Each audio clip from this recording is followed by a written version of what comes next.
इसी बीच में अतीक जो साबरमती जेल में था, 28 मार्च को कोर्ट अतीक को उमेश पाल का जो किडनैपिंग वाला केस था उसमें उम्र कैद की सजा सुना देती है। ये पहली बार होता है जब अतीक को सजा सुनाई जाती है किसी केस में। इसके ऊपर 100 से भी ज्यादा केस थे और ये पहला केस था जिसमें इसको गिल्टी प्रूफ किया गया था। यही डिफरेंस होता है क्रिमिनल और बाहुबली में।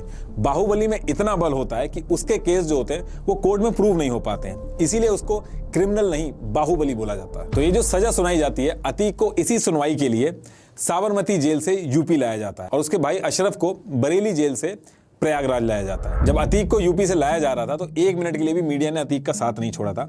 अतीक को एक स्टेट से दूसरी स्टेट में ले जाना भी कोई छोटा मोटा काम नहीं था। सिर्फ साबरमती से यूपी लाने में 10 लाख रुपए का खर्चा आया था। तो अब अतीक और अशरफ दोनों को प्रयागराज की जेल में ले आया जाता है। अब इसके बाद डेट आती है 13 अप्रैल 2023 और जो 5 लोग बचे थे उनमें से 13 अप्रैल को असद अहमद, अतीक का बेटा, और गुलाम, इन दोनों का भी झांसी के अंदर एनकाउंटर हो जाता है। अतीक अहमद के 5 बेटे थे जिसमें से सबसे बड़ा उमर लखनऊ जेल में है और दूसरा बेटा अली है जो नैनी सेंट्रल जेल में है।